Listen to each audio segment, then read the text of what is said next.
I'm gonna start that all over just because I'm gonna segment this into a video as well. Um, we're talking about polyamory, and the reason I have poly in quotes in the title is because I personally find there's a difference between actual polyamory and media-induced polyamory. Okay.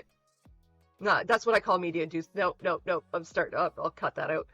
There's a difference between actual polyamory and internet polyamory. That's what I was calling it. Feller forgot the cam, right? Also talking to chat. Say hello, chat, except you won't be on screen. I haven't figured that out yet. I'll probably cut a bunch of this. That's fine. That'll be work for me to do.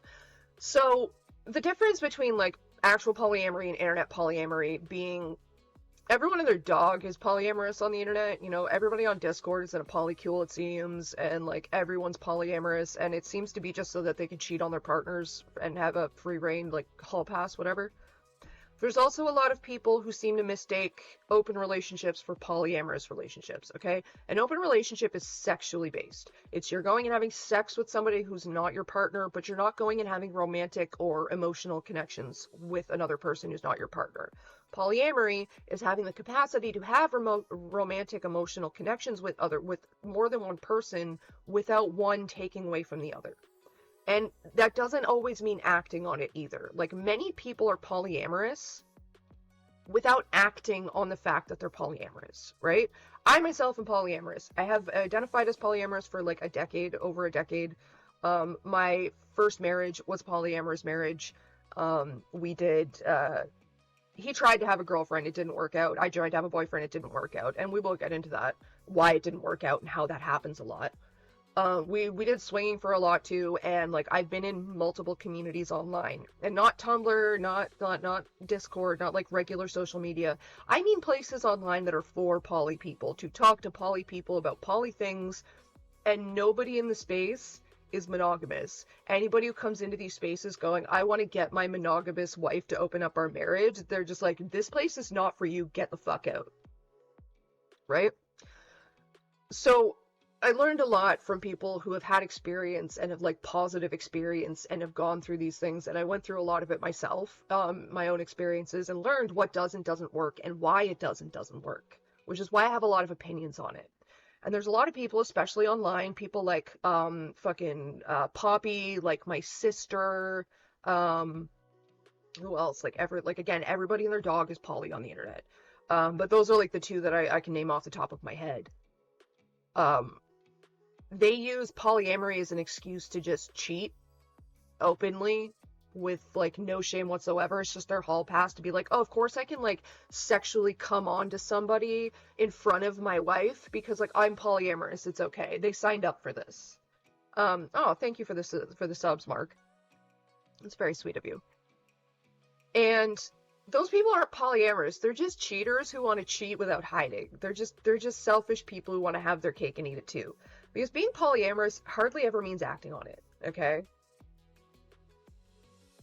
It rarely ever means acting on it, because for most polyamorous people, more often than not, you end up having feelings for somebody, for two people or multiple people who are fucking monogamous. And you cannot take someone who is monogamous, put them in a polyamorous relationship, and expect them to be happy. It's never going to happen, okay? Now, the inherent belief in polyamory, especially in like the actual community, bye, Aaron, is, I lost my train of thought there. Fuck. The inherent belief behind it is that words. Oh, guys, I had a whole spiel I was gonna say there. Now I forgot it. I said it earlier too, and now I can't remember what it was. Damn it. But how do I want to go about saying this? This is hard to do without scripting stuff. But yeah, most people who are online and saying they're poly, they're either kids or they're cheaters, and it's disgusting. Like sorry, the train of thought was like you can't take someone who's monogamous, put them in a polyamorous relationship, and expect them to be happy, because for a monogamous person, they're only capable of having emotional, like romantic feelings for one person at a time. Okay, they really can't conceive like loving person A as much as they love person B, and that not meaning that person A is somehow not enough. Okay, for monogamous people, one person really does fulfill all their needs out of a relationship. For polyamorous people, we just inherently don't believe that's something to expect out of somebody. We don't believe that it's like reasonable to expect one person who's their own person, who has been through their own experiences, to fulfill every single need that I have out of a relationship. And that it's completely possible that, my boyfriend could, fulfill so many needs that I get out of a relationship, but there's a few that he doesn't and he's not comfortable doing, and I don't want to push him to do that. But like, my second boyfriend does all those things that he, doesn't need or want or is comfortable with out of a relationship, and one's not taking away from the other, right? And but yeah, and the problem tends to be that there's not a lot of actual polyamorous people. Well, no, there probably are more than like statistically is known about, but like most of them are in monogamous relationships. Because yes, there are more monogamous people than there are polyamorous people in the world. That's just the way it is, okay? Like polyamorous people are kind of the abnormality because socially we're conditioned to be monogamous, right? And blending in with the crowd is how we survive. That's just natural. And that's just human survival.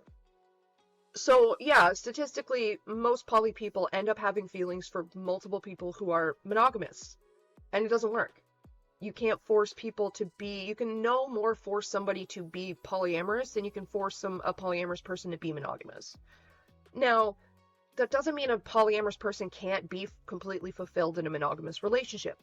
A lot of polyamorous people are in monogamous relationships because they are completely fulfilled.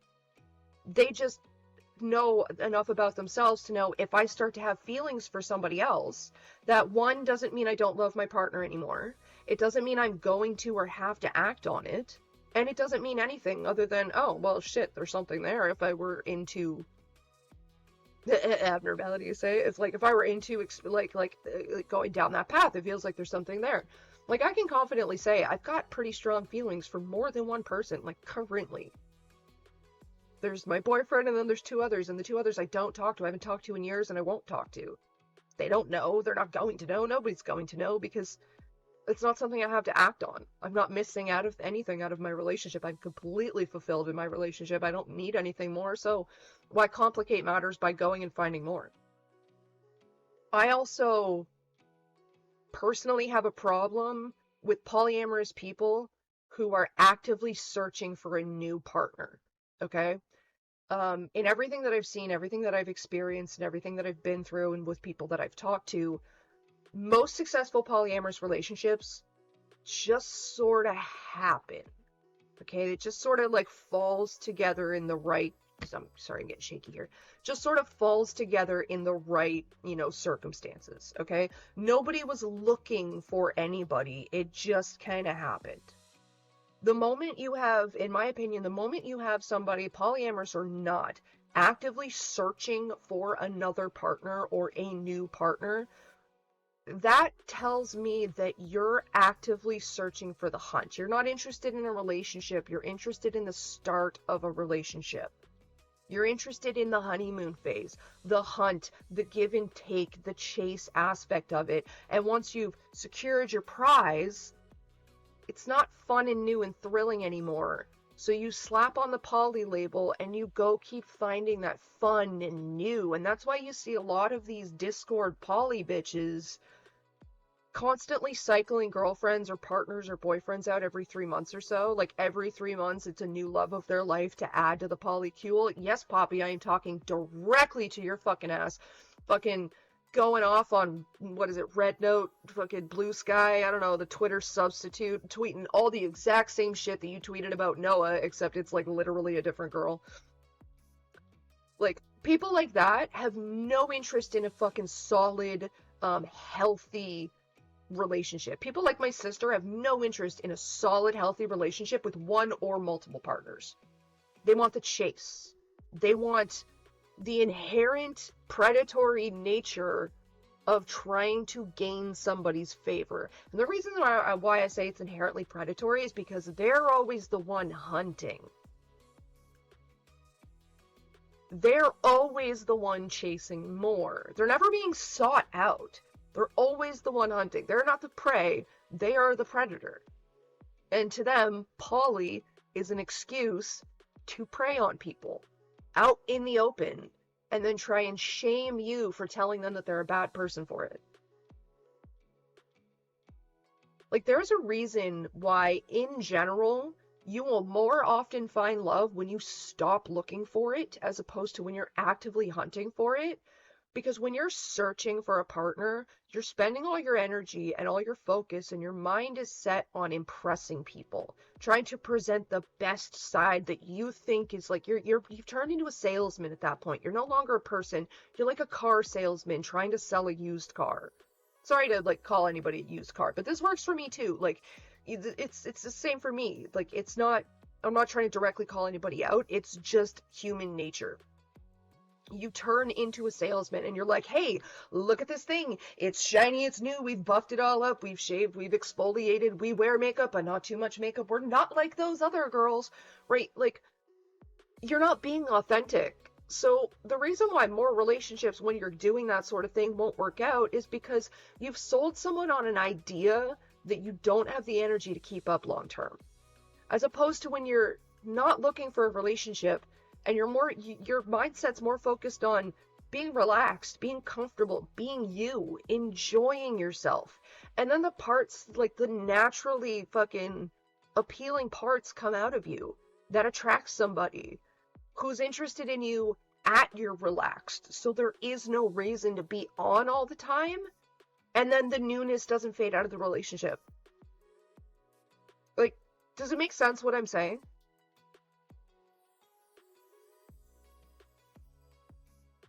Like, it's just, you start finding love when you stop looking for it, because that's when you start being yourself. And you start attracting people who like you for you instead of the you that you're trying to sell to them.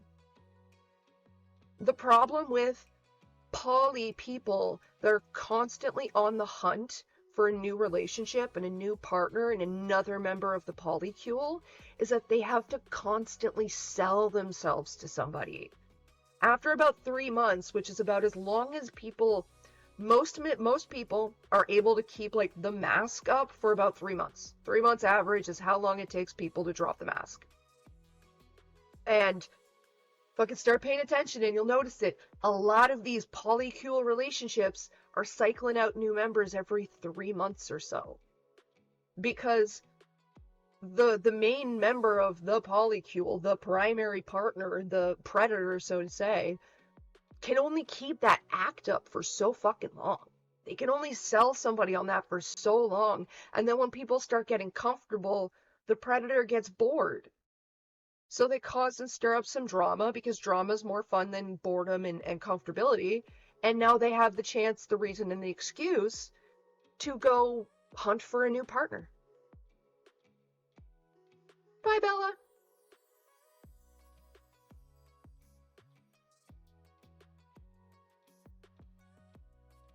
And like, I did various types of an open relationship with my marriage, like, before deciding whether or not I actually was polyamorous. Like, I didn't call myself polyamorous right from the get-go. I said I was in a polyamorous relationship, but I wasn't. I considered myself monogamous at the time. But the thing is, like, when I got introduced to polyamory, I didn't just listen to the guy who sold it to me, you know? Like, I didn't just listen to my ex-husband. I went and talked to other people. I went and got more information. I did research. I didn't just talk to the person trying to recruit me into their polycule, so to speak. I actually did some digging to be like, is this for me? Like, is this something that I like agree with and can get down with? Or is this just something that goes against everything I feel inside my body? And, you know, that's where I got a lot of, like, you know, anecdotal and like experience from people and experience myself. I had people guide me through the process of like, listen, if this isn't for you, this isn't for you. And there's lots of things you can do before just flat out letting your partner get another girlfriend.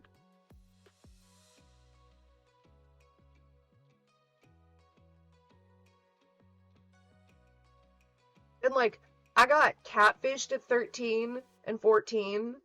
I was fucking common law married by about 18, 19 in a polyamorous relationship. We were swingers for years.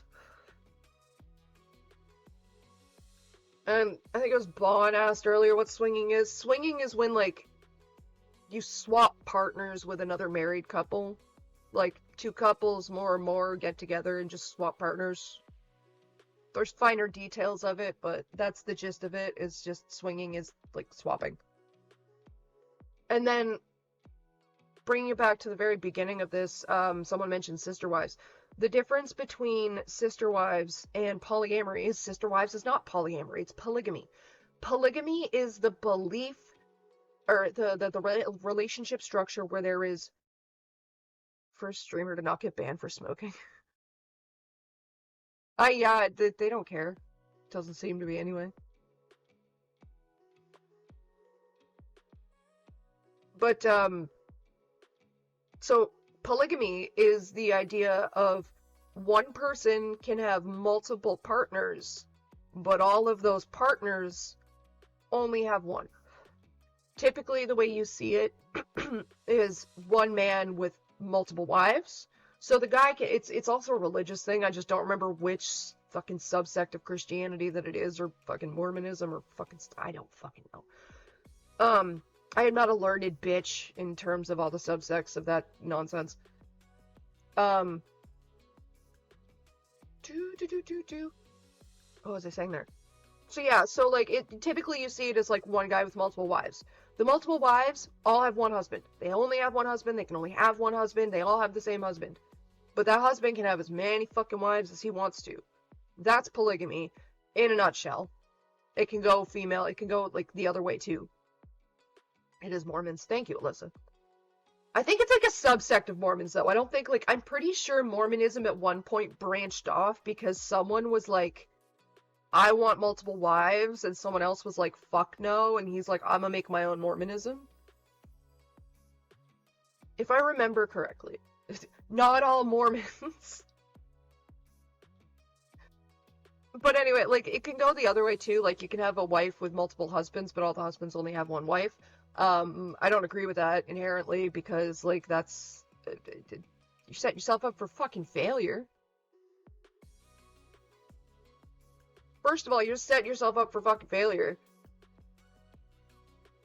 Like, how often does, like, one man or one woman struggle to meet the needs of their one fucking wife or husband? And then you wanna multiply that failure tenfold? Like, fucking why? Polygamy is illegal, but, like, it's illegal in the sense of you're not gonna get arrested for being polygamous. Correct me if I'm wrong, I've got to double check the laws with Canada, but, like, you're not gonna get arrested and charged necessarily for being polygamous. You're just not gonna be allowed to legally have more than one wife.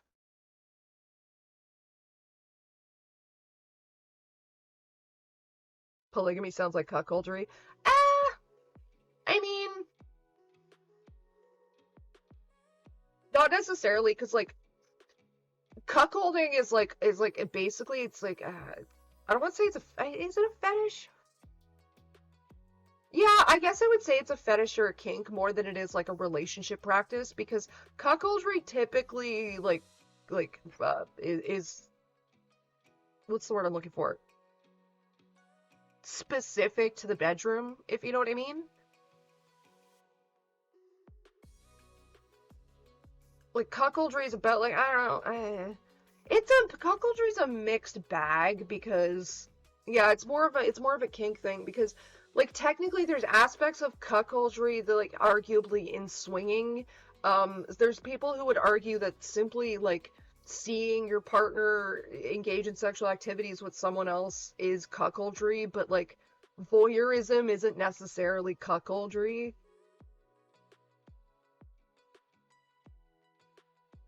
Like, there's a humiliation aspect that is supposed to go hand in hand with cuckoldry. Like, that's the whole point of it, to be quite honest. How can Sin say those words, but you can't? I'm not sure.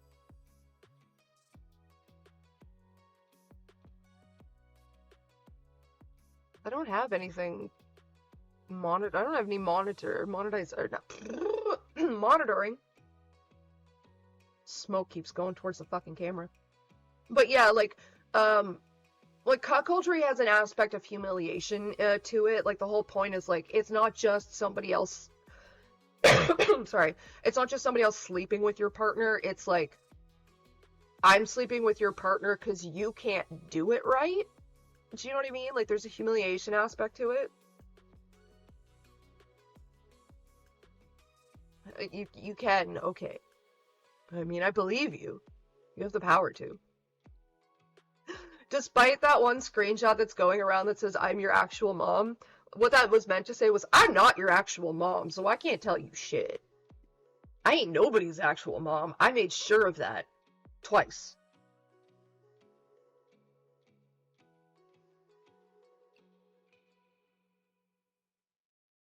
But yeah, there's a humiliation aspect. And then, like, I don't know, just, there's a big problem with the internet, and I'm gonna sound old saying this, but, like, there, I'm not older than the internet, but I'm, like, older than most social media, so I've seen a lot, okay? When I got on the internet, when my generation was getting on the internet, we were told, like, no, I'm nobody's actual mom. Like I said, that screenshot was a fucking typo because I typed too fast and I just didn't put in the word not. There's like a screenshot of somebody took from my server where I said what I meant to say was, I'm not your actual mom. I can't tell you not to swear or something like that, or you can swear. But I clearly didn't type the word not, and what was sent was, I'm your actual mom.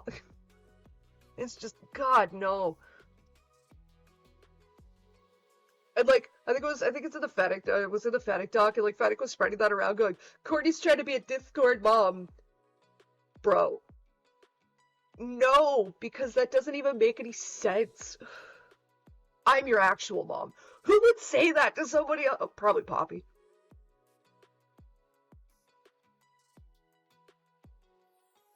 But yeah, that one still makes me, like, giggle at night, because, like, of the fun aunt. No, I'm not. I'm just some fucking nobody on the internet that y'all pay attention to for some reason. Let's get this straight, okay? Who is Courtney? Who is Courtney? Let me hear you say, nobody. Say it with me now. Courtney is nobody. That is who I should be to y'all. Fucking zilch. Zip. Nada.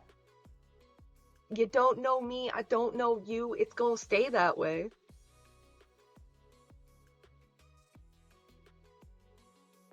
What's it called when there's more than one partners in a romantic relationship and they're all together with each other? That's called a fantasy. No, that is typically the polyamorous goal.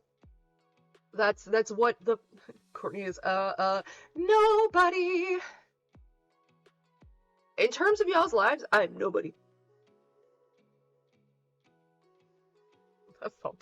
Fuck no, I'm not everyone's mother. I'm not gonna be responsible for nobody. Say it with me now. A pimp named Slickback.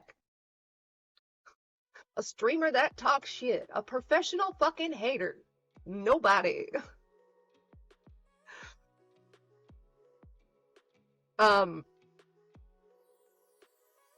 You're my makeup tutor. Yeah, I gotta get back.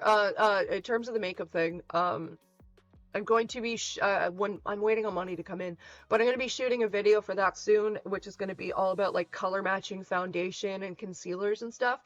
I'm gonna go actually buy some and, like, show you all the difference between, like, the different kinds of coverage and, like, why it does actually pay to, it is better to pay more for liquid foundation, especially if you're going for full coverage, because, like, God, the formulas are so picky when it comes to skin.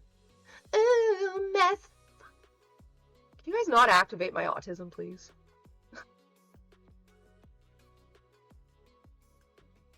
Courtney's a person I like to listen to because they make me feel better emotionally. Well, I'm glad I can help. If we weren't parasocial.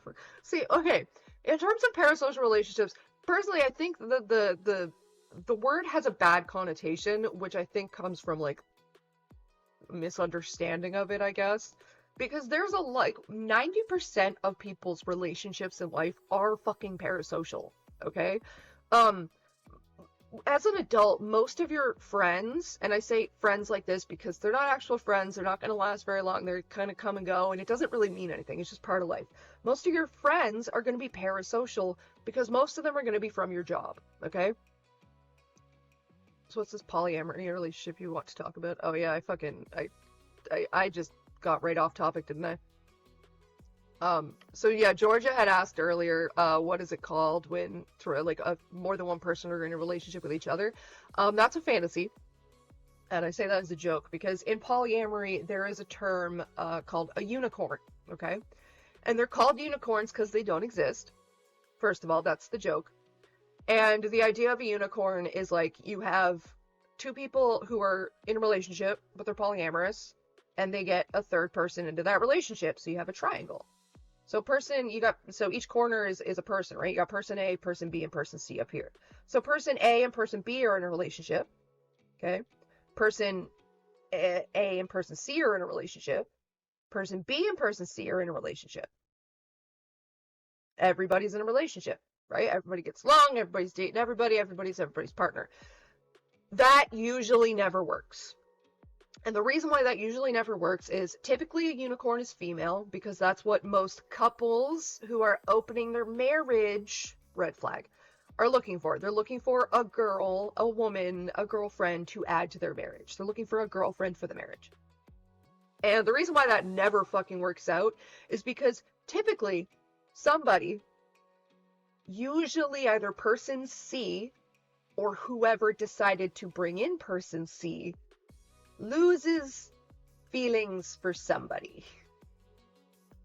They start liking one person more than the other person, and then they inevitably want to break up with the other person, but stay with the first person, and then that causes tension, and inevitably the triad dissolves. And that's why they're called unicorns, because they don't exist. The antithesis of that, the male version of that, is called a narwhal. And they're called narwhals because there are plenty. When it comes to like polyamory, there's a lot of red flags. And majority of the red flags will be a married couple who are looking to fix their marriage by opening it. No, fucking run. Fucking run. Okay? And to me, another red flag is a polyamorous married person on a dating app. I honestly don't care if that dating app is poly people friendly. You're actively searching for a fucking partner. And nobody can give me the whole like, well, I have it set to just looking for friends. You're not on a dating app to look for friends. Okay? Nobody is on a dating app to look for friends. Y'all are just lying to either yourselves or somebody else.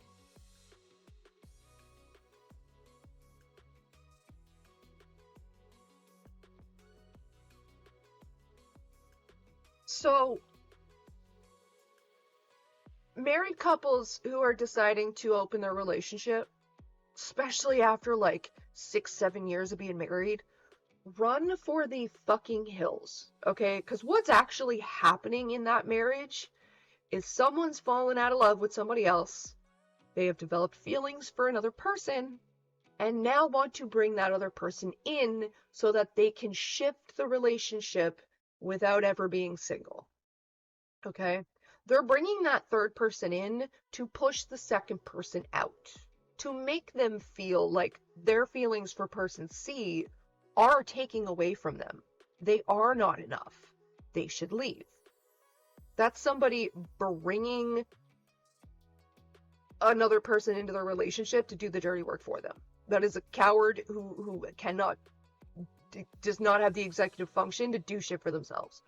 Okay? If it ever comes a time when you're in a relationship and you're actively searching for a new partner, leave that relationship. I don't care if you're polyamorous. Well, that's because Sister Wives isn't a polyamorous relationship for you. Sister Wives is polygamy. Polygamy and polyamory are different things. Does some of your hate on poly stuff come from your hate for Lily? No. Most of my hate on internet polyamory comes from watching cheaters use polyamory to manipulate younger people. Usually children, but the 18, 19-year-olds count too.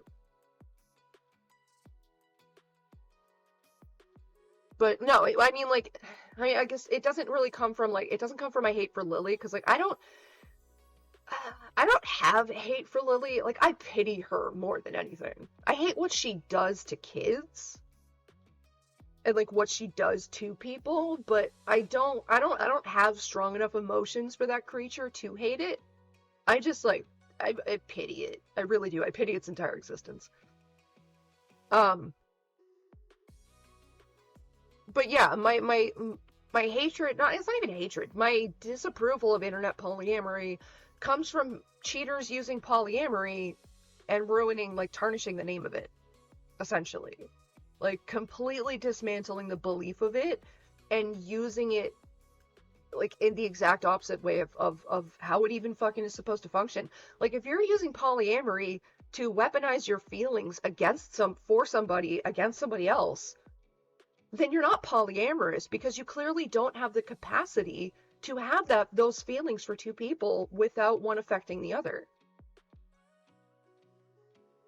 Does she still do that? Yep.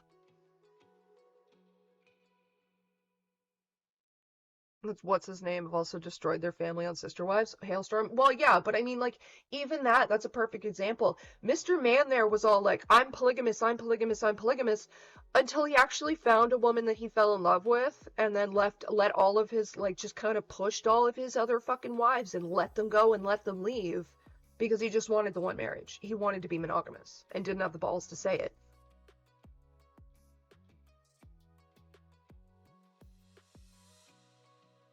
So, yeah, to me, most people who, like, if the first thing out of their mouth when on the internet is that they're polyamorous, that's a massive fucking red flag.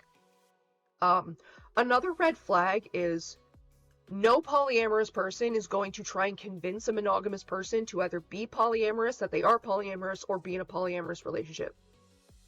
They're not going to. The people that are doing that are monogamous cheaters. Simple, cut and dry, full fucking stop. I don't care if you disagree with me. If you disagree with me, you are a fucking cheater. Tell me I'm wrong. Like, yeah, most polyamorous people will fall for monogamous people, but we don't fucking go and convince them and gaslight them into something that they're not.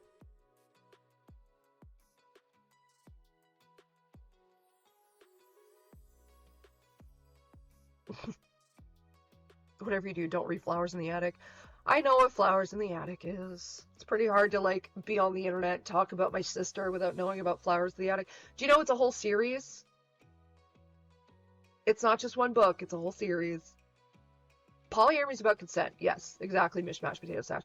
Polyamory is about consent, it's about conformed consent, and it's about fucking communication. The reason why most polyamorous relationships don't work is, first of all, they call themselves polycules, okay? No self-respecting polyamorous person is actually going to call it a fucking polycule. That is harem fucking mentality, okay? If you need a special terminology for your relationship, you have issues, okay? Where's that? What that? It's a book about incest, Bon. It's a fiction series about incest, essentially.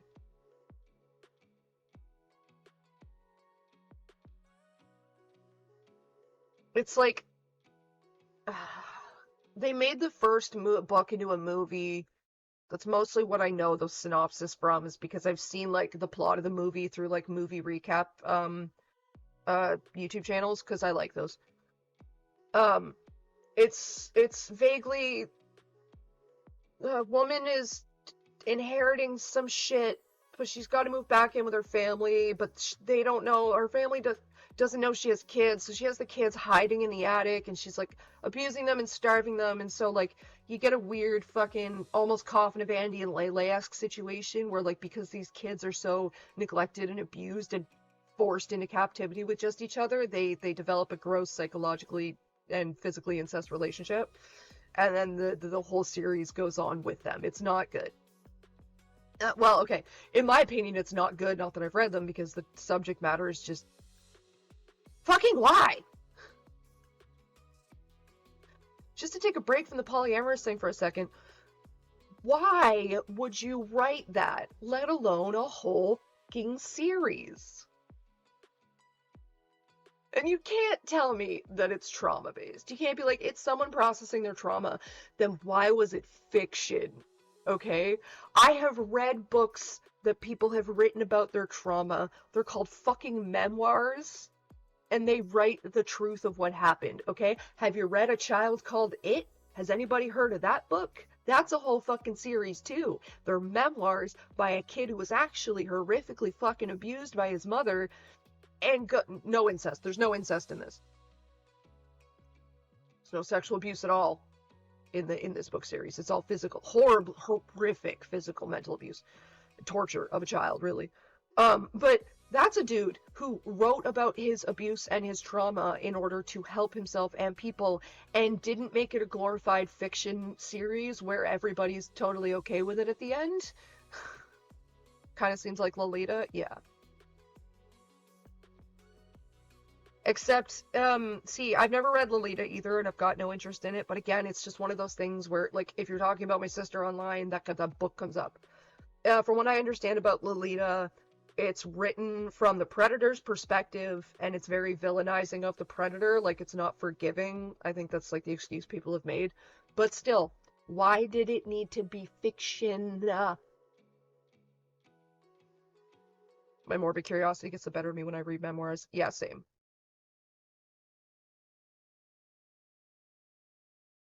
And it's just, it's because it's taboo, and unfortunately a lot of people are attracted to it. Yeah, but see, that's the thing. If you're attracted to it in fiction, okay, people use fiction to interact with things that they can't interact with in their everyday life, or are afraid to or in a way they're afraid to interact with in their everyday life, okay? This is okay, this is my opinion. This is not based in, like, objective fact, and everybody needs to agree with me or you're wrong and a bad person. But in my opinion, people use fiction to interact with things that they can't interact with on their everyday life, or to interact with things that they can interact with in their everyday life in a way that they can't do, like, in their everyday life, right?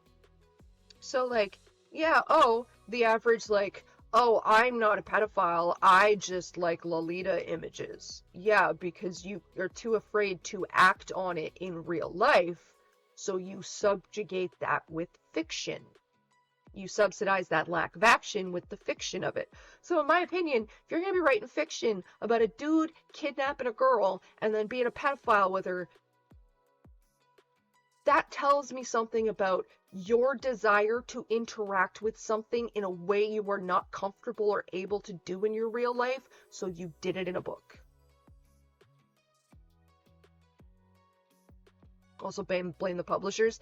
The publishers don't read jack shit. Like, you gotta remember, when it gets to, like, in terms of, like, the ladder of publication and, like of how certain things get released to the public, once you get to a certain point up that ladder, everything's just numbers. Right? A great example is, like, the United Health CEO, that dude who got shot and killed. Most people are totally okay with the fact that he got shot and killed because of how many people he essentially killed, or the company has killed. But, like, all of those people are just numbers on a screen to that man. They're not even people at that point. So when you get to, like, publishers and shit, they're not reading the books. They're not even reading synopsises. They're reading numbers. Here's what we can sell based on our polling. So I'm not saying don't blame them, but you gotta remember that there's a certain amount of, like, telephone game where shit gets lost in translation. The editor is where that should have stopped. Whoever was, whatever editor that was sent to and went, yeah, this is good, this will sell, hard drive. The person who wrote it, hard drive. The only people who defend Lolly are freaks. Yeah. The only people who defend Lolly are fucking pedophiles. Like, I don't care. And I don't mean Lolita fashion, like the dresses and like, there's, like, Lolita fashion is as all-encompassing a term as, like, alternative fashion, okay? And when I say lolly, I don't mean Lolita fashion. I don't mean alternative fashion in any sense, from any specific country. I mean, little girl does not need to be little girl. We got off topic because somebody brought up my sister. But anyway, I'm gonna have to cut all that out. Cycling back to the polyamory thing. Like I was saying earlier, polyamory takes informed consent and a lot of communication, and that is why they don't, like, most polyamorous relationships don't work, okay? People have a hard enough time communicating it properly or even well in a monogamous relationship, okay? People have a hard enough time communicating one-on-one with someone on a daily fucking basis. The second you turn that into a polyamorous relationship, you're not even just multiplying that difficulty, you're exponentially increasing that. We've gotten into exponents at this time. We are to the power of n now.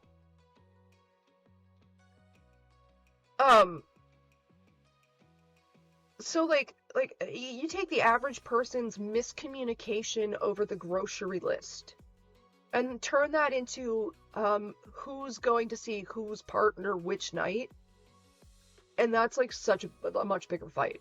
And the problem is that there's a lot of people who use polyamory as an excuse to cheat. So they meet someone in the club because, like, why are you out in the club without your fucking partner to begin with? But they're out in the club, maybe they're with their boys, maybe it is their girls, maybe it is innocent. Somebody comes rumming up on them and they decide, I'm polyamorous, I can hook up with this person and tell my partner about it after. Wrong. You are a cheater. Okay? Polyamorous relationships work like this. Oh shit, I'm interested. I gotta go to the bathroom. I'll be right back. You stay there. Hey, babe. No, sorry. Let's go back even a little further. Polyamorous relationships work like this. Hey, sweetie, I'm going to the club with my girls. You know, we're going out dancing and having drinks. Oh, that's cool. You know, you planning on meeting anybody there? I'm like, no, I'm not really planning on it. I didn't, there's nobody coming to meet us up, and I wasn't really expecting to, but, you know, I might be open to it if it happens. Is that okay with you? Yeah, I mean, sure, that's fine. I ain't got nothing planned, and, you know, if you want to stay the night with someone, I could just sleep in and fucking make a mess tonight, clean up tomorrow. Yeah, that sounds good. Go for it. Just let me know. All right, cool. I'll let you know. Or alternatively, no, you know what, babe? I'm not really feeling the greatest today. I'm a little self-conscious. I'd feel a little better if, like, you just went out with your girls and, like, came home tonight, came home to me. And then, you know, a responsible polyamorous partner goes, you know what? I get that. That's totally fucking cool. I will not hook up with nobody. I'm just going to go dance with my girls and bark at anybody who comes near us. And I will see you at like 2 in the morning when the club's closed. And if, you know, conversation A happens, you go to the club and you're just like, well, fuck, there's this guy, this person, and they're cute and they're on me and I think I'm liking this and this might go somewhere. I'm going to go to the bathroom. You stay right there. Hey, babe. So, I know I said I wasn't planning on it, but, like, something happened. I mean, nothing happened, but, like, there's this guy, and, like, I might kind of be interested in hooking up with him. Like, are you okay with that? I mean, yeah, fuck, we talked about it. I told you I can just make a mess and then clean it up tomorrow. Shit, have a good time. Bye. That's polyamorous relationship, okay? Communication. Communication over action every fucking time. And then even further, when person A goes back to that dude in the club, they need to tell them flat up, listen, I'm interested, but I do have a boyfriend. I just called him in to tell him what was going on in the bathroom. We're in that kind of relationship where he's okay. He's cool. He's giving me the green light, but, like, I am attached. I am in a relationship, and, like, this can just be sex, or we can figure out something more if you want it. Informed consent. Communication over everything. And if you don't have that conversation, you're not poly, you're a fucking cheater. Bye, Max.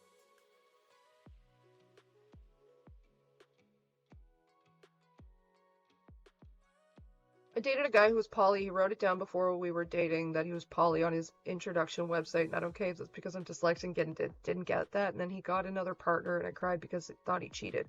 He did cheat. Mishmash. No. I'm sorry. He put it on the introduction to his website, or on the website. It was on his but no. You can't just, like, hide it in the terms of conditions and be like, well, I told you. Because again, the conversation needs to happen every fucking time. It's not just, we're in a poly relationship, and then 3 weeks later, oh, surprise, I've had a girlfriend for 2 weeks and I just didn't tell you. That's cheating. Because, contrary to internet belief, you can cheat in a polyamorous relationship. The second you stop communicating, the second you act before talking, you're cheating. You're fucking cheating. No ifs, ands, or buts.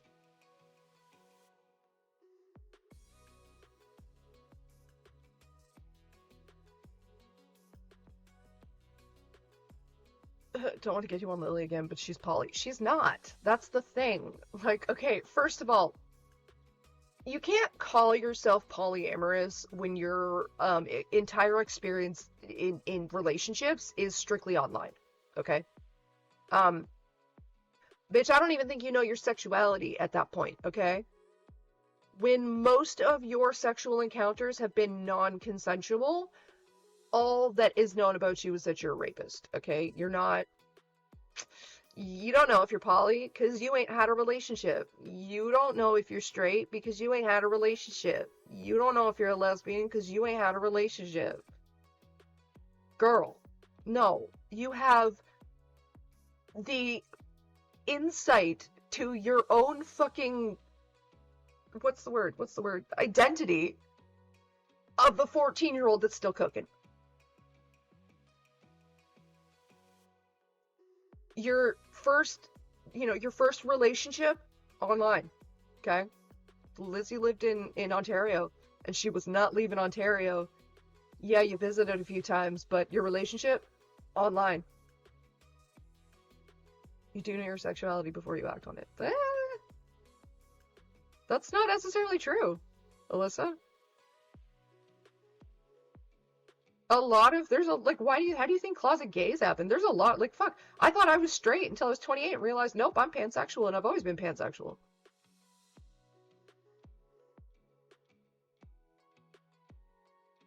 Like, there's a lot of people who don't actually know their sexuality before acting on it. There's a lot of people, especially if you're going through any sort of identity crisis, who are just going to slot themselves into whatever category Hollywood or the media or socialization has slotted them into. Like, that's why there's a lot of like, there's a lot of gay people and trans people and like all kinds of persuasions that struggle with their own identity because they spent so long believing that they were something and acting on the fact that they were one way when they were actually another. Like, sure, something felt off, but they couldn't necessarily label it. But you do know you're into the person you do something with before you do something with them, don't you? Not always. Again, that's the thing. There's a lot of people when they're struggling with their sexual identity who will force themselves into situations they're not comfortable with because they think that's how they're supposed to be.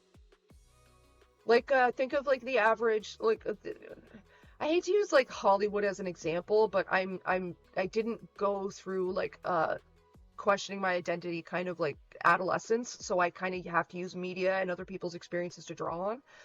But look at the average media trope of the gay guy who's struggling with his sexuality and has multiple girlfriends but comes out as gay later in life, and you find out he was never into those girls. He was just trying to force himself to be straight.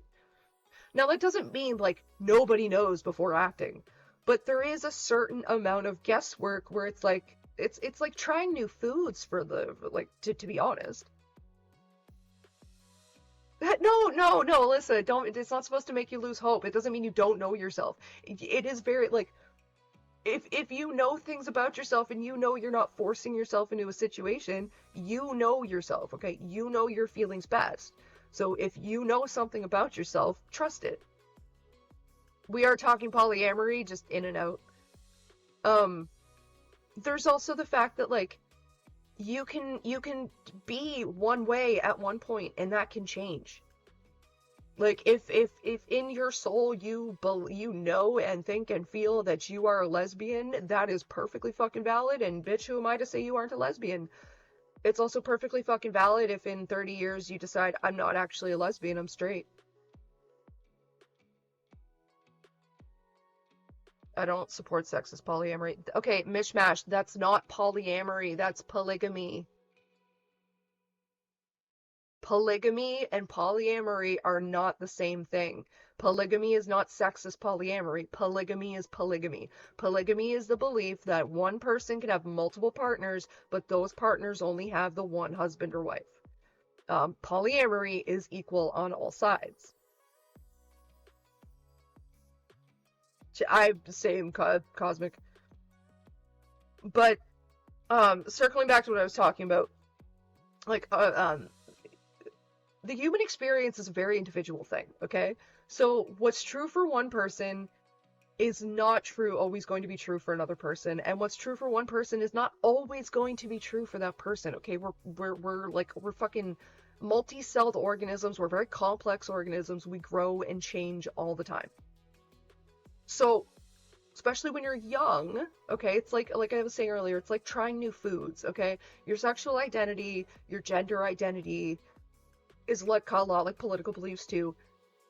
It's like trying new foods, okay? If all you know is the one food that's been given to you, you're not even going to think to try new foods. And if all you ever know is the one food that's given to you, you might be scared to try new foods. You might not even like the food that's given to you, but because it's familiar and it's what everyone's been giving you, you force yourself to eat it. Maybe one day you try one of those new foods and you decide, I don't like that, it's not for me. That's fine, that's valid. I have gone down on women. I don't like it, so I don't do it. I found out I didn't like it by doing it. Is it the end of the world? No. Am I gonna go get mad at that girl because, like, I found out I'm not into eating box? No. Am I gonna therefore insult all women's genitals because it's not my cup of tea? No. I just don't like it. It ain't for me.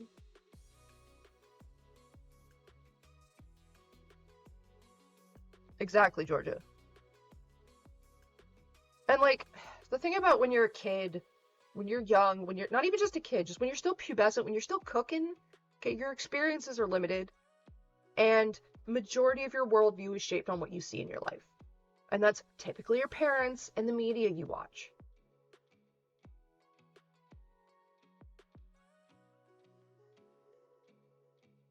Hate when the motions are taking me. Reading chat. So it's the normal, it's just how things go. The human experience is so fucking individual. It's not gonna be the same for everybody. It's going to change all the fucking time, and that's perfectly fine. And you don't have to narrow yourself into one label at any fucking age. Like, I had so many friends in high school tell me that they were all lesbians or they were all bisexual who are straight. There is such a thing as going through a phase. I know a lot of people like use the term, they're going through a phase as an insult, or it's not a phase, mom, is a meme, but you do go through phases and there's nothing wrong with them. It's perfectly natural. You're trying on different hats. You're figuring out who you are. A certain amount of figuring out who you are is done through doing. If I kissed a gender and liked it, that means I like that gender, right? Not necessarily.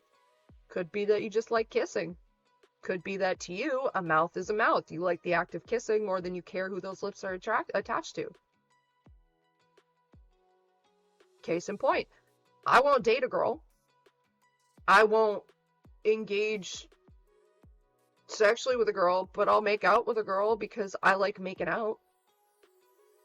Doesn't mean I like girls, because to be honest, I don't, unless they're... I'm penis sexual, okay? But yeah, I'll make out with anybody who's down to make out, because, like, making out's fun. And that's the thing. For some people, kissing a gender and liking it means they like that gender. For other people, it just means they like kissing. I like fictional men too much. We all do, Cinnamons, and that's because they're not real, so they can't actually hurt us. Like, it's... And at the same time, like, nothing also doesn't, like, nothing has to mean anything. You dated a girl in high school, that doesn't have to mean anything other than you dated a girl in high school. For all you know, that girl's not even a girl, so...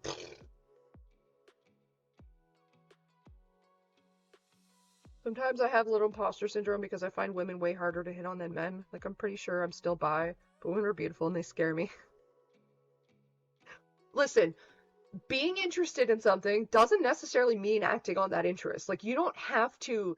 I know this kind of goes like a little against what I said about like Lily. Like, if you've not had the experience to know, like, you don't necessarily have to do it to know, but there's a better chance of knowing through experience than just someone telling you shit online.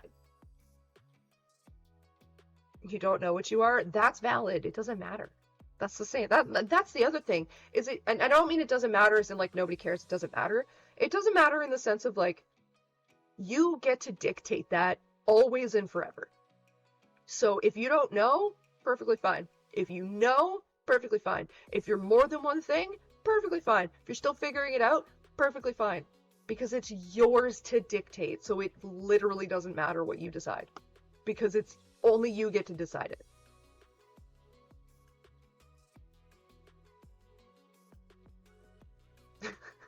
You just have to have poke corn under the shed of the gender you like, right?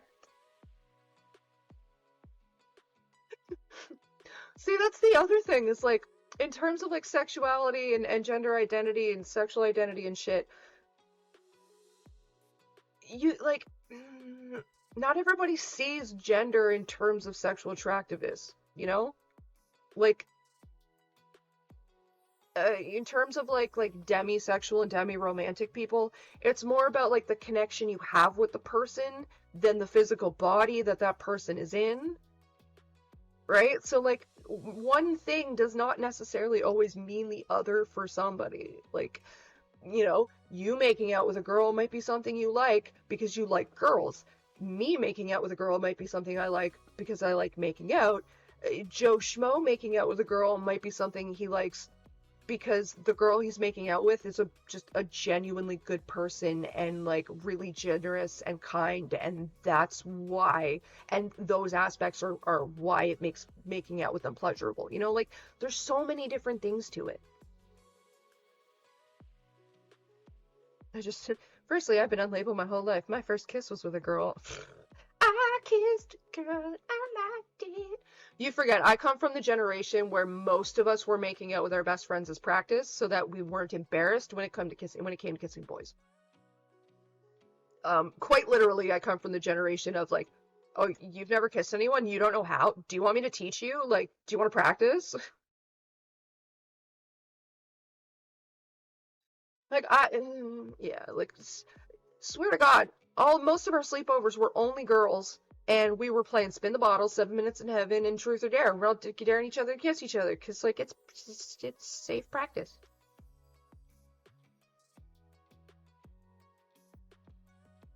I'm as straight as a pole. The pole is slightly bent, but let's ignore the small curve. Um, but yeah, back to polyamory for a minute. Like, people like Lily and like Poppy, they're not polyamorous. They're just fucking unwanted, unlovable cheaters, okay?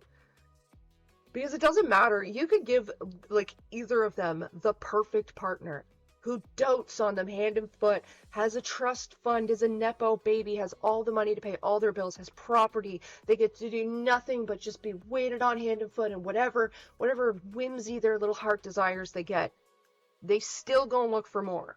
They still gonna cheat. They still gonna say they're poly. They're still gonna try and have a polycule. Because they just want the chase. They want to cheat. They want to manipulate. They want to lie. They want to fool people because fooling people makes them feel smart.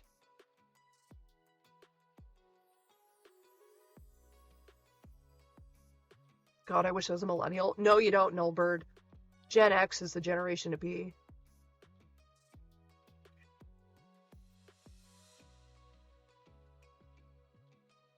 The practice of boys back pre-transition because they weren't gay and didn't want to do it proper. Also, are you poly? Yes, I am poly, Alyssa. I've identified as poly for 10 years now. My marriage was a polyamorous relationship. We did more swinging and whatnot than we did dating because again, it's messy and it doesn't fucking work. And like, He tried to have a girlfriend, and how that happened was I came home from bringing his kid to school, and he went, I have a girlfriend now. And I went, we were talking to people? I didn't fucking know. And what it was this fucking bitch in Montreal decided she had enough of her at the time boyfriend beating the fuck out of her. So she sent like nudes to my boyfriend to be like, save me. That's what happened. They tried to bullshit me going, no, she's modeling and she wanted my opinion on some pictures. That's why she's in her fucking underwear, right? The fact that Poppy cheated on one of her partners despite them being poly says all I need to know. No. Well, that's the thing. Like, Poppy's not poly. She's just a fucking cheater. Like, Poppy is not even a person who would be happy in any sort of healthy relationship. Lily's the same fucking way. You put that person, those two, in a healthy, functioning relationship, and they're gonna sabotage it because that's not what they want. They want the thrill of selling themselves to somebody. They want to mask up. They want to fool and deceive somebody into thinking they're something that they're not.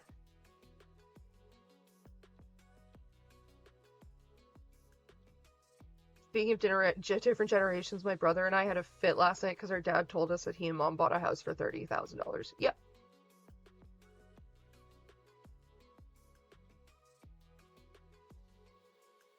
Do you know millennials are actually Gen Y? That is technically what our generation is. It's Gen Y, but we've just dubbed ourselves millennials.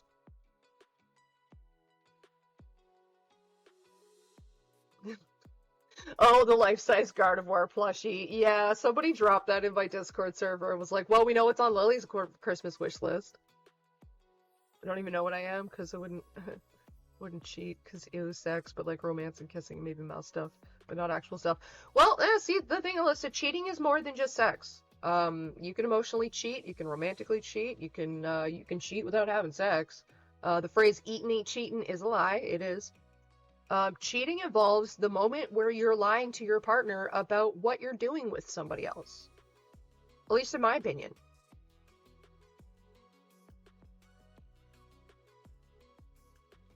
Kissing the homies is something hot guys should do, to be honest. Listen, considering, like, I know from experience that, like, us girls were practicing with each other because, like, we didn't want to embarrass ourselves with the guys. I'm gonna hold it against no guys who were doing the same thing because you know what? We appreciate effort. Us women appreciate effort. But, like, what am I? Whatever you want to be, Alyssa.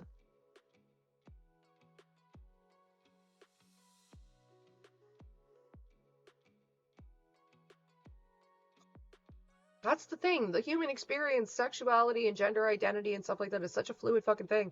You can just simply be somebody who enjoys certain sexual acts, but not others.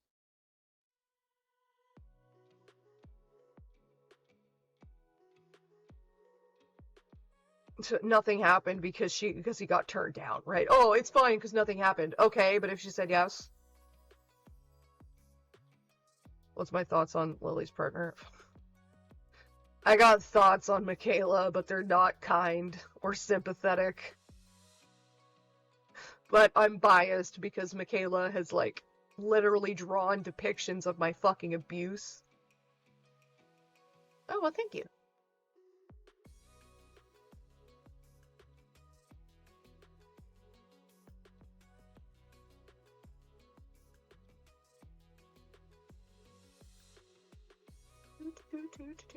Yeah, that's guyhood. This is a joke. Yeah, I don't got nothing nice to say about Michaela, but again, I'm biased. Very, very heavily biased because of the fact that she has, like, literally did her... Well, Michaela's drawn all of Madhouse. And Madhouse literally has, like, Gardevoir admitting to Lily that Gardevoir raped Lily in her sleep, Comic Lily in her sleep when she was 14, and then Comic Lily gets a door lock. Considering I got a door lock at 14 to keep Lily out of my room from raping me, and then Comic Lily goes and apologizes to her rapist. Yeah, that's really a little too close to Michaela drawing me forgiving Lily for raping me for me to have any rational feelings about her whatsoever. But I am a mature enough individual to realize that my feelings are not rational.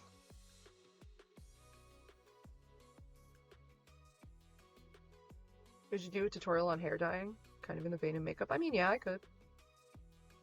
And like at the same time, there is also the standalone fact that Michaela also took her clothes off on camera in front of Lily's child audience. Twice. So, I'm sorry. No amount of gaslighting from any partner whatsoever should make you strip naked in front of children. It wasn't a child audience. Yes, it was. Yes, it fucking was.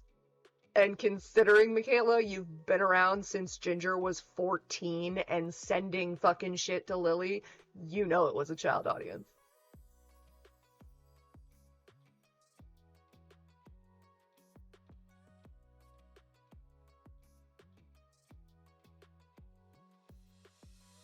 Yeah.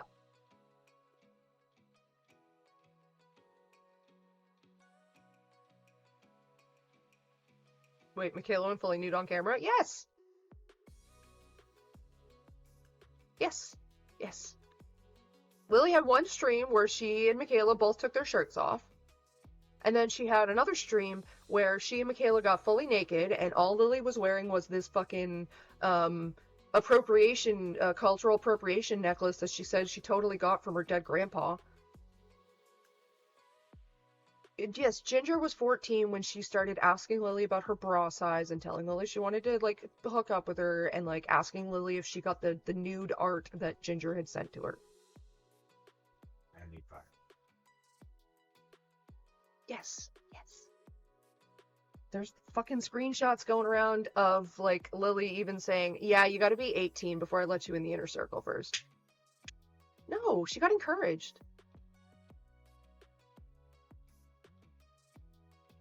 It was Ginger, one of Lily's exes.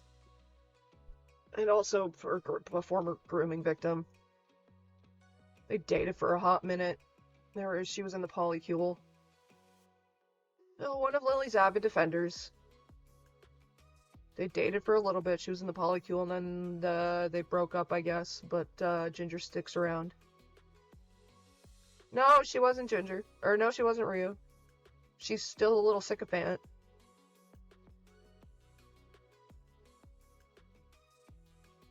Lily literally groomed Ginger from 14. Like, not only did Lily not discourage Ginger from, like, trying to sexually engage with her, she would, like, because Ginger would send her asks on Tumblr and ask her, like, sexually involved questions, and Lily would respond to them and put them up on her Tumblr. So not only was she not just flat out saying, stop this, she was basically sending the message, keep doing this, it's okay, this is something I want to engage in.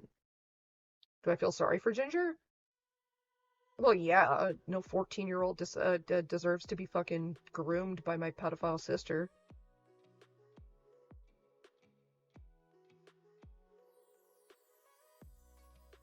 Sounds like Ginger's in denial.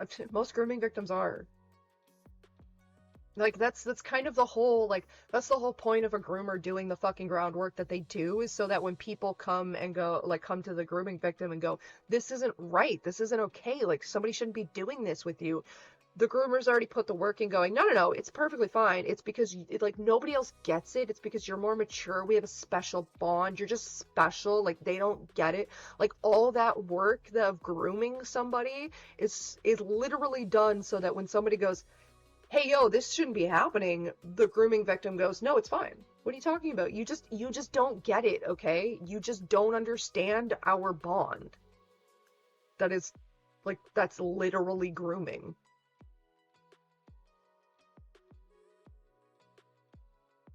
The soup recipe.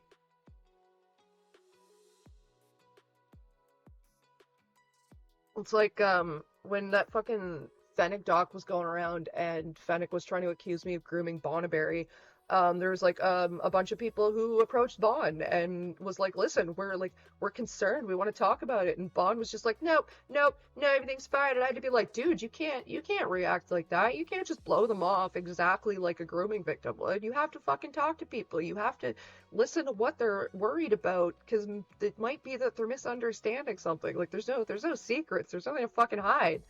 You don't have to just go, la la la la la, I'm not listening. Like, you do have to sit there and be like, well, if you're concerned, fuck, what are you concerned about? Same as with me. Like, I fucking, when people, like, when I had heard that people were, like, going to Bond and going, approaching Bond about the fact they thought I was grooming them, I even reached out. I'm like, listen, I would like to know what it is that you think that I am doing, because, like, if there was something I was doing that I wasn't realizing was crossing the line or seeming like it was crossing the line, like, yeah, I wanted to address it. I wanted to, like, address myself and my own actions.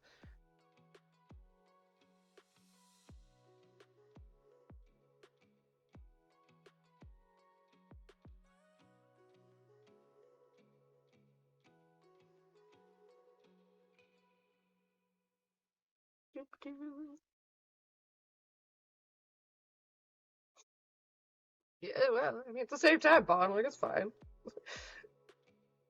I went and listened to a bunch of people, and I let them fucking sit, and I sat there, and I let people tell me, look, this is a thing you're doing that I don't agree with. And, like, to be honest, it was as simple as, like, a conversation to be like, well, here's some of the background info that, like, yeah, I don't just go blasting on the internet because it's not my info to share. Man, that shit warranted being an asshole. No, it really didn't, Cinnamons. Like, that's the thing. Like, okay, because like, imagine from the perspective of somebody who is currently being groomed, right? And your friends are coming to you saying, we don't think this is okay, we're worried, we're concerned. You know, if you're just la la la la la la la la la, I'm gonna be an asshole because I don't want to listen to what you're saying. That is, like, that makes people more concerned than it eases their concerns. You know what I mean?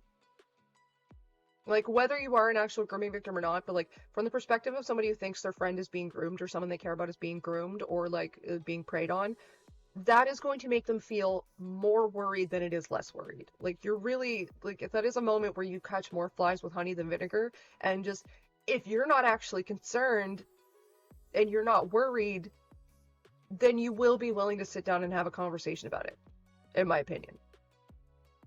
Like, as same as from my perspective, if I'm not concerned that what I'm doing is wrong, or that, like, I'm doing the things that people are accusing me of, then yeah, I've got no problem sitting down and having a conversation about it, because I know that's not what I'm doing.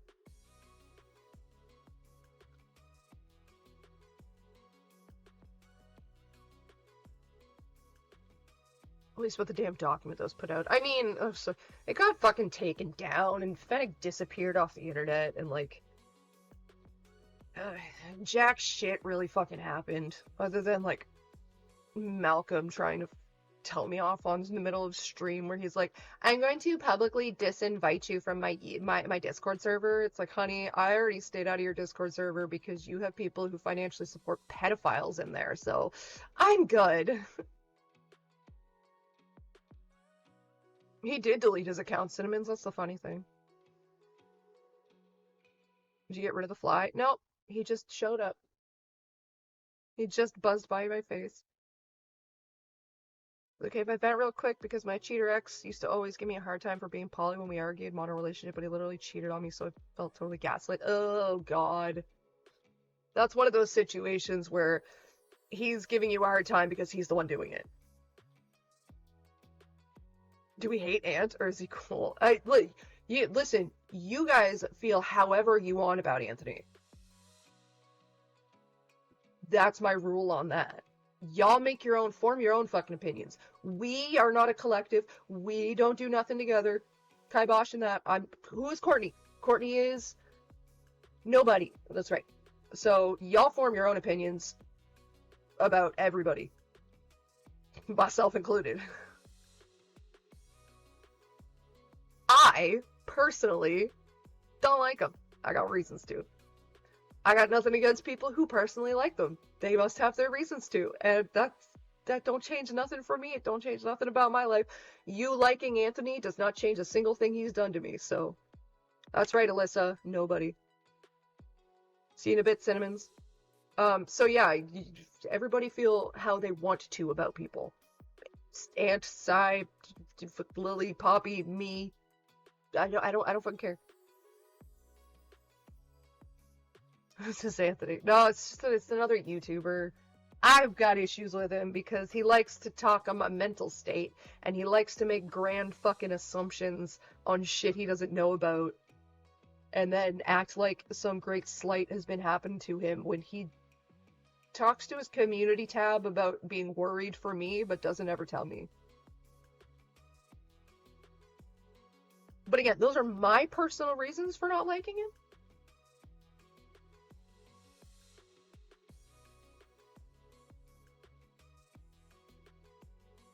I got high last night for to take my meds, so I ended up crawling around on the floor, stoned as fuck, dealing with a child lock. Jesus, Nullbird. Literally stayed fully mono because that was the boundaries of the relationship. Interesting how he didn't stick to that, but he gave me shit for it, isn't it?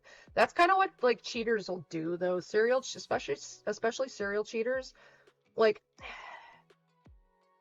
in my opinion, if you're in a relationship where everything is, like, relatively fine, and then out of the blue, you're being accused of cheating, it's a high possibility that your partner has started cheating on you. Or has been cheating long enough that they're ready for the relationship to end. So now they want you to be the bad guy. So they're going to go, like, they're going to gaslight you into thinking that you're cheating, or that you're going to cheat, so that you get to the point of like, well, if I'm gonna be getting in trouble for this shit all the time, I'm just gonna go fucking do it already.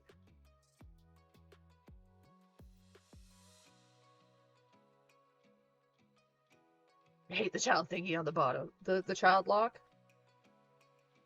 Yeah, that's so like your little grabby hands can't be, your little grabby raccoon hands can't get at everything.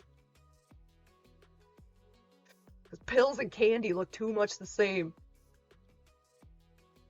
Yeah, no, God, don't ever put up with that. If you know you're not cheating and someone's calling you a cheater, just ditch their ass. Alyssa, how could you?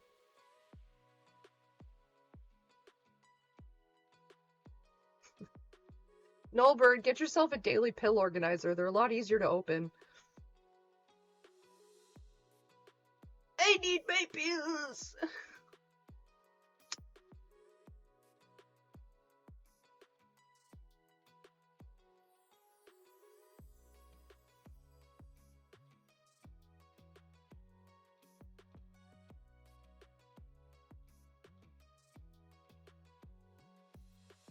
Something that's really funny though is my entire marriage, my ex-husband was polyamorous.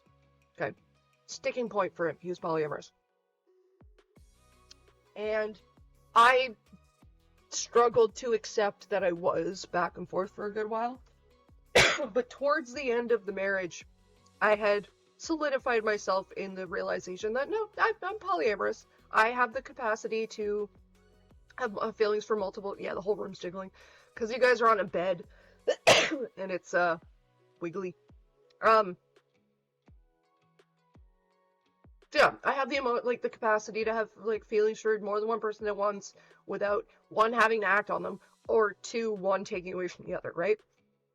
And I told him this. I was like, listen, we've been in this relationship for a long time and calling myself monogamous. Does the bong have a name? No, but she should.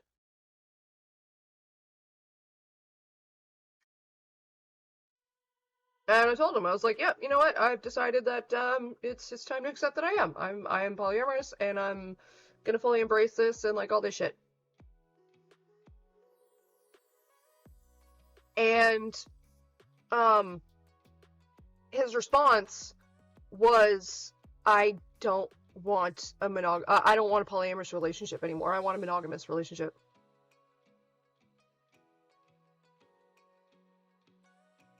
Excuse me, sir. He was the whole like 7-8 years we were together. He's poly. I go, cool, I'm poly too. Let's do this. He goes, no. I want you all to myself.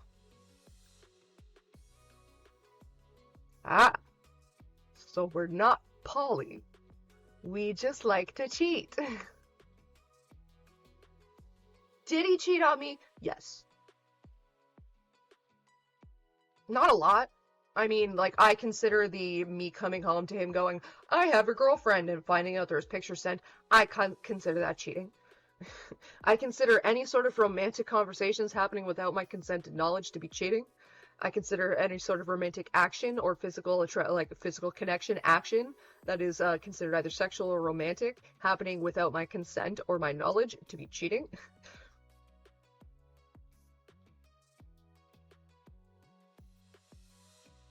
So yeah, he cheated on me a few times, and I put up with it. So I was young, dumb, and stupid.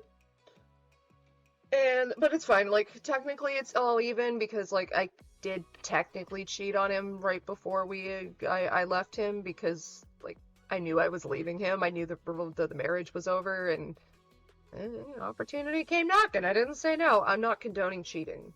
Did I tell him that I cheated? No. I already left him. I didn't need to add anymore. I mean, until he decided to pull the fucking... I left him. I was like, we're done. We're over. Don't ever fucking contact me again. Would you consider accidentally flirting cheating? My acoustic ass cannot tell if I'm not. Okay, no, I don't consider flirting to be cheating. Now there's a difference between flirting with somebody and coming on to somebody, okay? Coming on to somebody typically involves, like, physical touch and a different energy. People casually flirt all the fucking time. My boyfriend casually flirts with his favorite bartender at the bar he goes to because it's just the banter they have. It's just the back and forth. It's just what it is. It's just considered flirty because it's a little more friendly than friendly, And I'm fine with that. I don't consider flirting to be cheating behavior because it's just a part of human interaction sometimes. It's just playful banter that people have with somebody that's not quite a romantic relationship, but it's not quite a platonic relationship, The sort of like, maybe if I were single I would, but we're staying within like appropriate bounds here. And I don't consider that to be cheating because it happens a lot. And there's also the fact that what you may consider flirting, I may not consider flirting. Right? Funnily enough, when I was younger, I had to be told that every time I stole a guy's hat, put it on my head, and ran away giggling, I was flirting. I didn't know that. What did you think you were doing, Courtney? I don't know. It just seemed like a good idea at the time.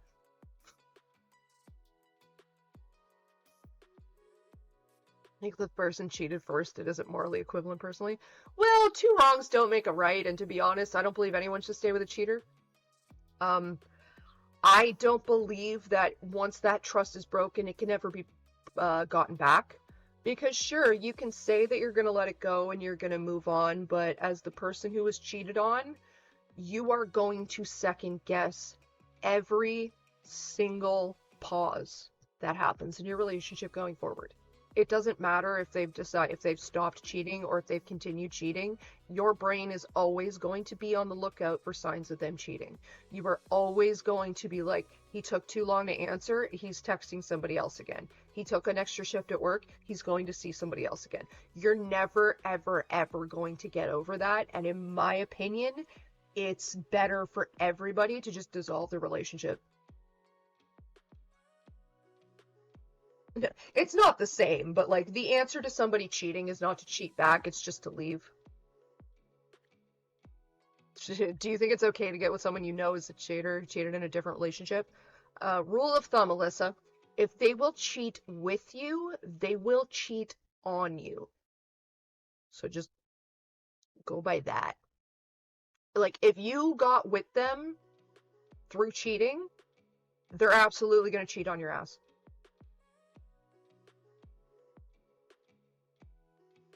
If I see a pretty person, I shall steal their hat and run away cackling. So, some guys hate it. Not all guys are down for it. I've never done it to a girl, so I don't know. But not all people are down for it. Some people absolutely hate it. Another one that I used to do when I was younger, like my flirting as a teenager, it was always hat related, because like dudes always wore hats when I was a teen. Heard from June, this video that you plan to take legal action. How's the whole legal action against your family coming along? I haven't even started that, because I have a lot of things. There's a long checklist of doing that. There's not really much of a rush for me, because there's no statute of limitations on it. The thing is, in terms of suing my family, I have to get doctors, my own doctors, because I have to establish my history, essentially. The fact that, like, these things did happen to me, and I'm not lying about them, and it has affected my life in, like, certain ways, because, like, I need all that to be able to go to court with. And then I need to essentially get a lawyer and, like, file paperwork, and it's, like, it's going to be expensive, and it's going to be time consuming. And at the end of the day, it's not even going to be, like, for them to be financially responsible, because they don't have jack shit. Like, my parents barely have anything to fucking pay me for. No, all of them. My parents, Lily, Cameron, it's a lot of them. Once I'm able to do it. The thing is, like, what like, the whole point of me suing them, going after them in court, because I can't go after them criminally, isn't even to, like get money from them specifically. It's to establish that this happened to me, it was their fucking doing, and it's had such a and it's had this amount of negative impact on my life that I need to be compensated for it. Like, they need to, like, somebody needs to do something about it, because, like, that's just, it's because my BPD technically classifies me for disability. If I go through the process of getting on disability, then, like, then essentially my parents and my siblings disabled me. And then proving that in court not only holds them liable legally for it, it also establishes through the courts that I am actually a victim, like, of something criminal, but not necessarily something that I'm going to get retribution for. So then that qualifies me for victim services, and victim services are where most of the financial compensation is going to mostly come from. But victim services also gets me, like contact with, like, doctors and, like, a lot of other help and like, stuff, because I'm a victim of a fucking crime. It's gonna cost Mark a lot. Disability money's good. He might be good there. It's not. It's disability out here is not something you can fucking live off of. Just curiosity, what specifically can you sue them for? For my rape. I can sue Lily for raping me in my sleep. I can sue Cameron for raping me as a toddler, and I can sue my parents for their inaction leading to my rapes. Like, that's the thing about law that a lot of people I don't think a lot of people realize. Whereas, like, you will be criminally prosecuted for rape, that's the government prosecuting you, okay? Like, if I were to be, like, raped, like, tomorrow, and, you know, I call the cops, there was a court case, dude goes to court and is found guilty, that's the government prosecuting him. That's not me. That's not me charging him with rape. I'm just the victim that the government is prosecuting on behalf of. I can still turn around and sue that guy and sue that person who raped me in civil court.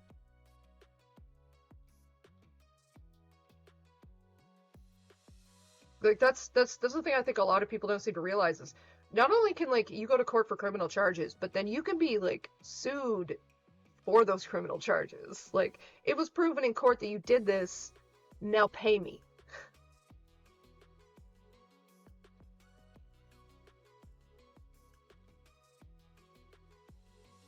Can I sue someone for that as a minor? No, I think your parents would have to. Okay, so the thing is, in terms of lawsuits, and any lawyer will tell you this, like, you can't just run into court and sue somebody, okay? Because it costs money to file that paperwork, it costs money to go to court, lawyers cost money, court costs money, right? On both sides. Like, it costs money for you to file the paperwork and go to court, it costs the person you're suing to respond to the paperwork and go to court. So, like, there's always a chance, like, yeah, you can sue someone, take them to court, and court rules in your favor, but if that person doesn't have the funds to pay you, you're not getting paid. The government's not going to make something out of nothing, right? That's why it's important in terms of that. It's like, you got to kind of manage expectations. Not every country has victim services. Canada has a very good, like, victim services programs. The person who told me about it was actually a counselor I had in a homeless shelter who had been through very similar things as I had. And she went through victim services when she was younger in regards to her family and the shit that happened to her. And she got 14 fucking grand.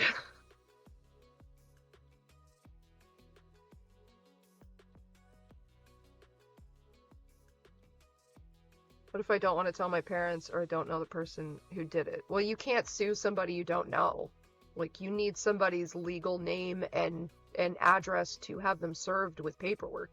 You can't just go file court paperwork for a username.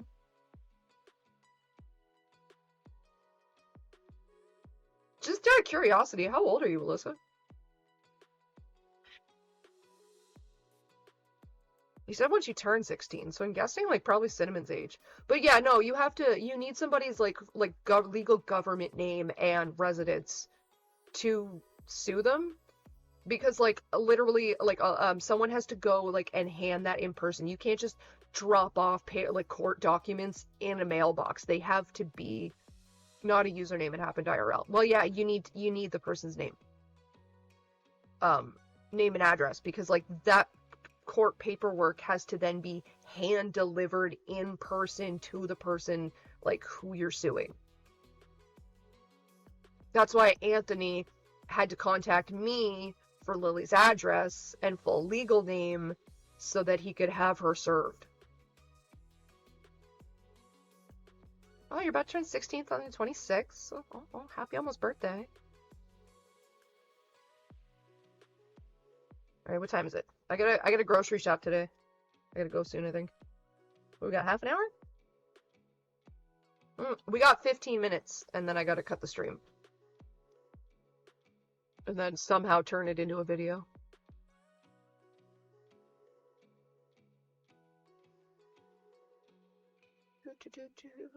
But yeah, like, there's a big difference in my opinion between, like, polyamory and internet polyamory, aka poly. Like, it seems like everybody and their dog who is on the internet or social media is polyamorous, and yet they all seem to have a track record of not having any long-term relationships at the same time. Like, that's another red flag just in somebody in general. If all your relationships can't last longer than 3 months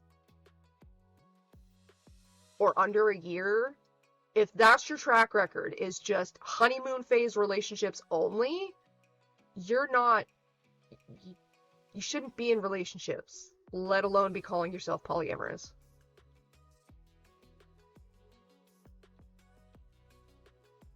I think internet dating is dead. I think internet dating is the dumbest shit ever.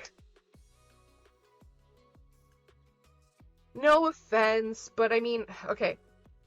Hang on, let me preface this.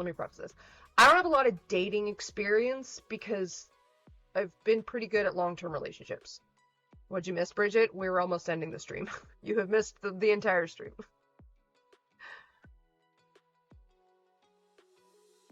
Can internet poly lifestyle be ethical? No. Like, okay, so in my opinion, all this is my opinion, guys. So, like, take it with a grain of salt. I am nobody at the end of the day. Throw the whole thing out, like Bo says. Keep parts of it. I don't fucking care. Call me insane, manic, clearly traumatized. I just whatever you want. In my opinion, internet-only relationships, internet-based relationships are doomed to fail. Absolutely doomed to fail. For the same reason that seeking a partner is more often than not doomed to fail. Because, again, when you're on the internet, you're not being authentic, especially on social media. Add that into a dating app or any sort of, like, social media app. Everybody's putting on a front. Everybody is selling themselves to some degree or another. So yeah, the relationships that you get into online that are mostly based off of selling a part of yourself, like the idea of it to somebody, that's going to be doomed to fail, because inevitably the performance is going to falter, or inevitably someone's going to get bored of the performance and want a different one. And insane, manic, and whatever, I think whatever I want. I think I did that right. Exactly. You did. Like, more often than not, you'll see people who become friends on the internet the ones that turn into actual friendships are those people who then go on to meet in real life. And they have relationships that are not on the internet, because like then they get to be authentic and real, and just there's power in being able to just sit in silence with a person. And that's not something you can do on the internet.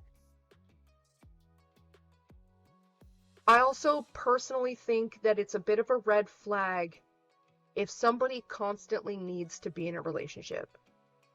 If you or someone like, you know, or whatever, like whatever, just if somebody can't just be with themselves and needs to have a partner to have worth, you shouldn't be in a relationship. You got some self-worth issues that you need to work on before you go worrying about a relationship, in my opinion. Because if you can't just sit alone in silence with yourself, what makes you think someone else is going to be able to do that and be comfortable? If you can't be comfortable being alone with you, why would you, like, how would someone else be comfortable being alone with you?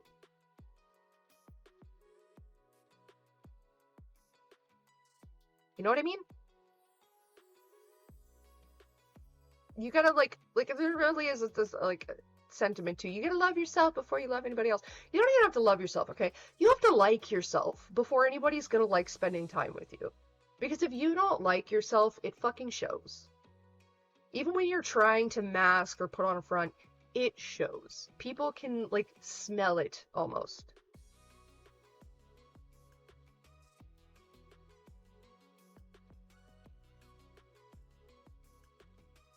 So yeah, when people start like internet dating, like people like Lily and Poppy who don't have regular relationships with tangible people who they can like see the direct impact of their actions on, those aren't real relationships, because like you're not even interested in the person, you're interested in the fiction you've created around it, you know? The parasocial nature of online relationships means I'm projecting a good portion of our interactions onto you, because when you say that's fine, I may take that as, oh, that's fine. You may mean it as, yeah, that's fine. And we're both operating on like both of those facts being true at the same time, right? So like there's a certain amount of relationships that are strictly online and have very, very, very little in real life interactions that are doomed to fail because they're just fake. It's just role play.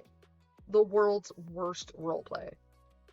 So yeah, any marriage that started through YouTube comments and ends with a 3-year long stint of not even living in the same country as your wife, that's not a marriage. That's not a relationship. That's an addiction.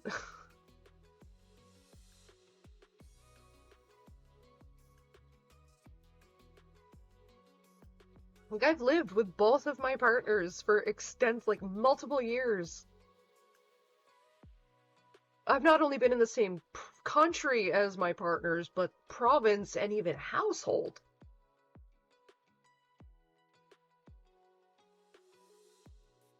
Saw an old community post of yours that said "moo bitches." I mentioned my family naming convention. If it has 4 legs, it's a horsey, and the noise it makes. Nice. Okay, what about friends though? Well, I mean, friendships online, they're kind of the same. They're a little similar. Like when they're all based online and there's not really a lot of like in real life extensive interaction. Again, it's just performative. Well, it's not just performative, but a lot of it is performative. Because like think about it. You've got friends that are strictly online that you only talk to when the mood strikes. You only talk to for certain topics, right? That's a very self-serving kind of relationship in a sense. And like if you two were to just sit at a coffee shop for 3 hours and be restricted from talking about the one thing you typically talk about, you're probably not going to last too long in that situation because you're not really friends, you know? It's all just like it's hard to break it down in layman's terms. My brain is everywhere. I also have to go to the bathroom. I will be right back.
Oh, my fucking knee. Oh, my knees. I'm old.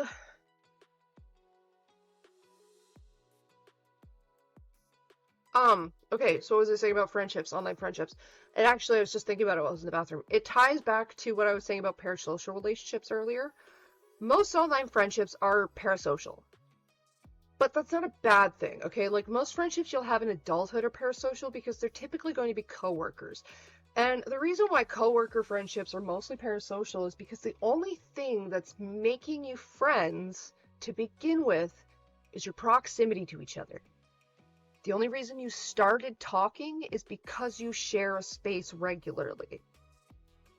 So you take away that shared space, and you'll find more often than not that the friendship will dissolve because the parasocial nature of it has gone, and because typically those friendships don't really delve in anything deeper other than the surface level thing that brought you together, that usually being work in real life, but like it could be fandom spaces online or just like content creators, whatever, comment sections, threads on Reddit, that kind of stuff. No, I lost my train of thought again. This fucking stoner. You could say that about school friends, though. Thank you. Actually, Alyssa, you got me back on track. It is very much like friends at school. Like, sure, most of you, like, whoever's in school right now or anybody who remembers going through school, you probably had a lot more friends, like, a lot of friends in school that you don't even talk to anymore. You're probably thinking of, like, oh, Jesus, wait, there's that one girl. Whatever happened to her? Man, I thought we were really close. We were friends. You were friends because it was because of the proximity. It was a parasocial relationship. They're not always negative. A parasocial relationship doesn't have to be negative. It just implies that the very nature of what brought you to the relationship together is very surface level, right? And the only time that gets negative is when somebody on either end forgets that it's surface level, okay? Once you start treating a parasocial relationship like it's something deeper, when the groundwork for something deeper was never put in, that's when it's a negative parasocial relationship. That's when, like, when people start preying on the fact that it's parasocial, that's when it gets bad. But, like it can be easily said, the fact that you guys comment on my stuff and I respond to it, and, you know, you guys will ask me things like, what do we think about Ant? It could be argued, and, like, possibly, not even argued, it's easily stated, we're in a parasocial relationship right now. I'm in a parasocial relationship with all the fans that I interact with, because the nature of why we're even interacting is very surface level, right? Like, I don't know much about you guys. You guys only know what I've shown and told you, which I know everybody thinks is like, I know it. Like, Courtney shows her entire life online and shares all of her drama online because I talk about my family. Not even half of it. Oh my God, there's so many things about me that you guys don't know and probably never will know because it's just not fucking pertinent.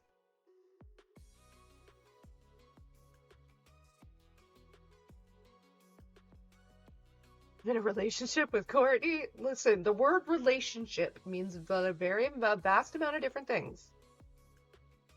Okay? You're in a relationship. Well, you're not in a.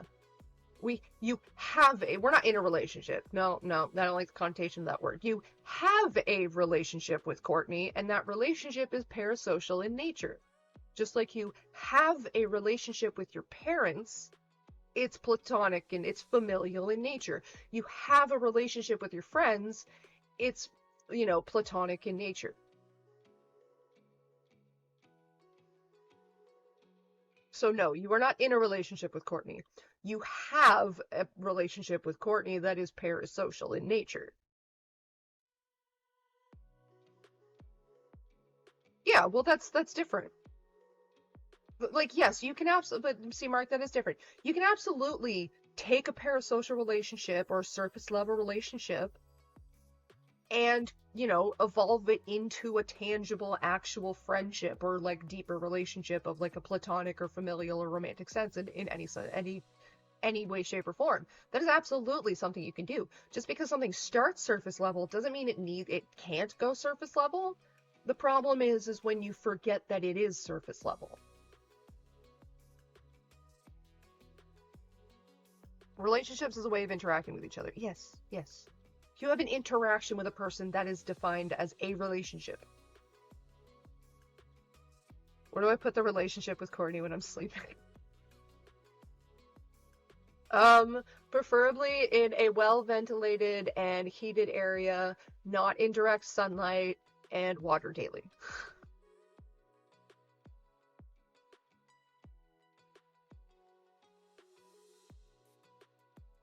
Because, like, everybody's relationship starts surface level. All friendships start surface level. You like blue, I like blue, we're best friends now.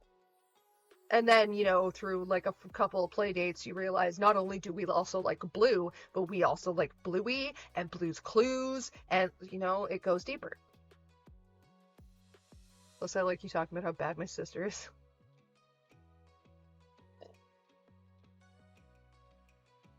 She's so stupid, too. I don't know, I got some sort of toxic sibling joy out of shit talking the dumbass.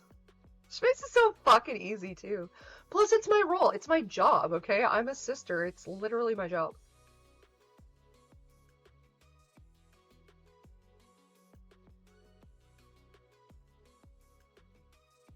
Do I use fertilizer? I don't want to cover you in shit.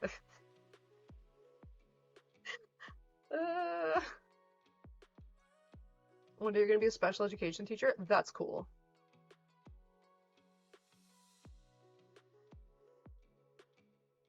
There's also how much you can tell each friend. You can tell a real friend surface stuff and not get beyond that, and you can tell personal things with an internet friend. Yeah, Georgia, but that's... in my opinion, that stems from, like, lack of communication, like, abilities, to be honest. Like, if you're more comfortable having, like, a serious conversation with a stranger online than you are with a friend, that tells me a little more about you than anybody else. That tells me that you might be avoiding the conflict that comes from facing that conversation not behind the anonymity of the internet. And, like, there's not always anything wrong with that. Like, sometimes that just is the case. Like, that's why, like, suicide helplines and all kinds of shit exist, because sometimes people just do have an easier time telling a stranger. Sometimes people find comfort in the parasocial relationship, like between, like, a therapist or like a helpline worker or something. That surface level sort of takes a bit of burden off of it. But the thing to remember in those instances is, just because you've said something deeper doesn't mean the relationship isn't parasocial, right? So, you know, just because you are sharing something really heavy and it's a very integral moment for you and you need to get it off your chest, but it needs to be with someone who doesn't know you very well, that could come off as like that could be very, very important and emotionally, like, heavy to you. But for the other person, it could just be a Tuesday. You know what I mean? Like to you, it's a big heavy weight being lifted. To them, it's, oh, yeah, okay. That's a wall of text I'm not actually going to read, but happy to help. So, the fact that you've divulged, said something deep doesn't necessarily make it deep, the relationship. Because, again, the fact that it's online and you can't physically see the impact of your words on somebody and the impact of your actions, you're mostly projecting their response. Does that make sense?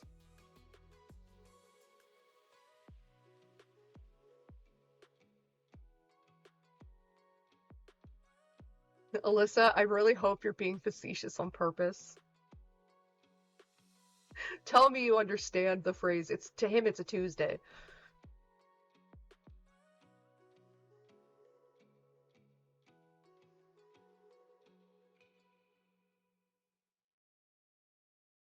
Sin, God damn it, everybody. Sin's peak is acting up. Alright, I think that means it's time to end stream.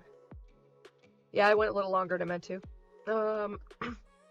Okay, I said 15 minutes and I went 20.